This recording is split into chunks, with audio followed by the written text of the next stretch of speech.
Lucknow world kidney day के अवसर पर मेदांता हॉस्पिटल लखनऊ ने एक महत्वपूर्ण उपलब्धि हासिल करने की घोषणा की है।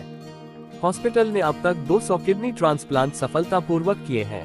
मेदांता अस्पताल ने अपनी इस उपलब्धि को उन सभी अन्नदाताओं को समर्पित किया है जिन्होंने अपने अन्नदान से अपने परिवार के सदस्यों को नया जीवन प्रदान किया। हॉस्पिटल ने उन सभी डॉक्टरों और पैरामेडिकल स्टाफ का भी आभार व्यक्त किया है जिन्होंने इस सफलता में अपना अमूल्य योगदान दिया। मेदांता हॉस्पिटल लखनऊ के किडनी ट्रांसप्लांट विभाग का नेतृत्व डॉक्टर R.K.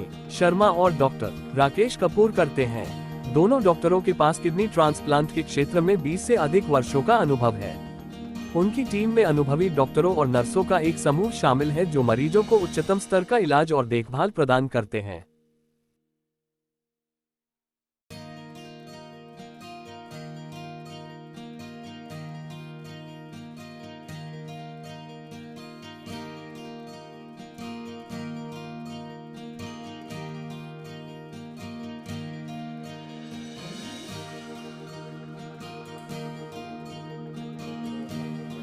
सर क्या कहना चाहेंगे, मेदांता ने 200 ट्रांसप्लांट का रिकॉर्ड बनाया। पहले तो आज हमारा जो वर्ल्ड किडनी डे है तो उस पर मैं आपके माध्यम से लोगों को अवेयर करना चाहूँगा कि हम प्रिवेंटिव मेजर्स लें, स्क्रीनिंग करते रहें जिससे कि हम ये स्टेज ना आने दें जब हमें गुर्दा प्रत्यारोपण की आवश्यकता हो।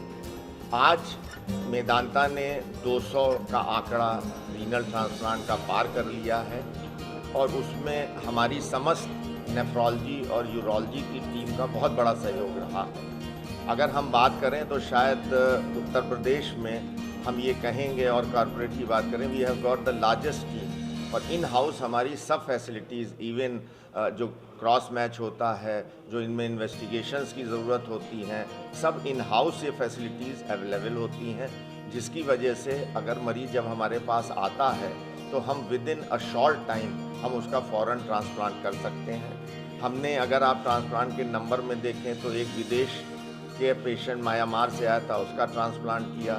इसके अलावा कुछ ट्रांसप्लांट्स में उनके डोनर USA से, गल्फ कंट्रीज से आए। अभी हमारा एक मरीज का डोनर इंग्लैंड से आने वाला है। तो सबके सहयोग से और कई ट्रांसप्लांट हमने ABO इनकॉम्पेटिबल भी करे हुए हैं और सेकेंड ट्रांसप्लांट भी हमने करे। और इसके अलावा जो जिनमें एंटीबॉडीज़ पॉजिटिव थी उनको भी कंट्रोल करके ट्रांसप्लांट किए हैं। ईश्वर की कृपा से हमारी सक्सेस रेट बहुत अच्छी है और हम आने वाले समय में चाहेंगे कि हम और अपने ट्रांसप्लांट का नंबर बढ़ा के मरीजों को इस बीमारी से मुक्ति दिलाएं। बट आपके माध्यम से और इस दिन हम ये चाहेंगे कि पब्लिक में भी एक अवेयरनेस जाए कि पहले तो प्रिवेंशन और स्क्रीनिंग और सेकेंड जो ऑर्गन डोनेशन, हमारे ब्रेन डेड मरीजों से हमें ऑर्गन्स मिल सकते हैं। तो हम इस समस्या से जो जूझते हुए लोग हैं, जो ऑर्गन के लिए वेट करते हैं, तो एक व्यक्ति ब्रेन डेड जो है वो 7-8 जिंदगियों को एक नई जिंदगी दे सकता है। स्क्रीनिंग के बारे में किडनी की बीमारी जो कि एक महामारी की तरह फैल रही है, एक लाइफस्टाइल डिजीज़ है और इंडियन गवर्नमेंट ने भी और इंटरनेशनल लेवल पे भी इसके अर्ली डायग्नोसिस और प्रिवेंशन के लिए और दूसरा किस तरह से जो किडनी का बीमारी प्रोग्रेसिवली किडनी फंक्शन कम होता है उसको रोका जाए, इसके लिए ज़रूरी है कि अर्ली डायग्नोसिस किडनी की बीमारियों का हो। किडनी की बीमारियों के अर्ली डायग्नोसिस के लिए ये ज़रूरी है कि जो हाई रिस्क ग्रुप है उनको आइडेंटिफाई किया जाए। हाई रिस्क ग्रुप का मतलब है कि जिनकी उम्र 50 साल से ज़्यादा है, जिनका मोटापा है या जो बहुत स्मोकिंग करते हैं, सेडेंटरी लाइफस्टाइल है या फैमिली में या खुद को डायबिटीज़ या ब्लड प्रेशर या कोई किडनी की बीमारी की हिस्ट्री है। तो ऐसे व्यक्तियों को ये ज़रूरी है कि यूरिन में एल्बुमिन, ये सरल जांच है पेशाब की, और दूसरा ब्लड के अंदर सीरम क्रिएटिनिन, ये अवश्य एक बार करा लेना चाहिए।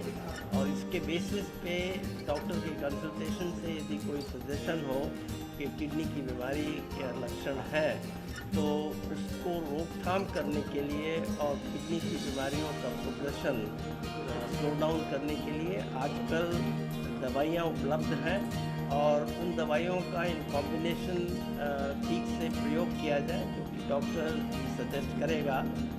लेकिन हमारे को ये नॉलेज होनी चाहिए जिससे कि जागरूकता रहे और किडनी की बीमारियों का अर्ली डायग्नोसिस और रोकथाम किया जाए। इसके साथ ही एक पब्लिक अवेयरनेस होनी चाहिए कि यदि किडनी की बीमारियां धीरे धीरे प्रोग्रेशन यदि हो रहा है और अल्टीमेटली जैसा कि मालूम है कि डायलिसिस या ट्रांसप्लांट की स्टेज आती है। डायलिसिस भी गवर्नमेंट ऑफ इंडिया ने सब्सिडाइज और फ्री डायलिसिस उपलब्ध कराया हुआ है, और इसके साथ ही कॉर्पोरेट सेक्टर में भी जैसे हमारे यहाँ भी जो डायलिसिस का जो खर्चा होता है या इवन ओपीडी का खर्चा है, उसका हम एस्टिमेट दे देते हैं।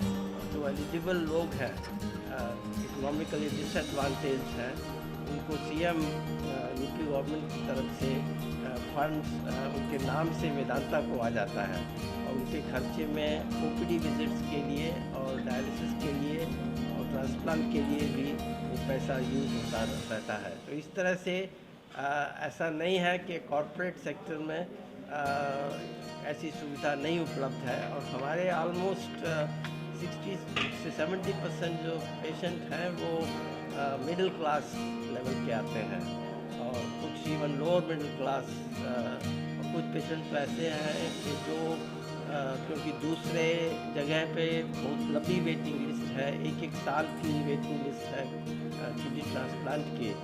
तो एक्चुअली यदि एक साल कोई व्यक्ति डायलिसिस पे रहता है तो उसका उतना ही खर्चा उससे ज़्यादा ही हो जाता है जितना कि वो ट्रांसप्लांट में खर्चा आता है।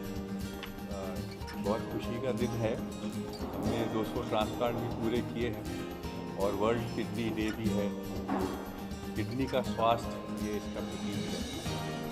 मैं Indian society of organ transplant का इस समय सिटिंग प्रेसिडेंट भी हूँ, तो उसके नाते भी बड़ा अच्छा समय है। मुझे सबसे यही अपील करनी है कि हम लोगों को अपनी किडनी का पूरा ध्यान रखना चाहिए। जैसे डॉक्टर शर्मा ने हमें जितनी बातें बताई वो हम सबको फॉलो करनी चाहिए। इसका कारण ये है, और जो इस बार की थीम में भी एम्फेसाइज किया गया है, कि यदि हमारे गुर्दे ख़राब हो गए तो बहुत बड़े अस्पताल, काफ़ी नामी विशेषज्ञ लोगों के पास जाना और बहुत खर्चा होता है, तो वो सबके लिए पॉसिबल नहीं है आम आदमी के लिए। तो बेस्ट ये है कि हम गुर्दे को अपने स्वस्थ रखें और जो बचाव के वो हैं तरीके उनको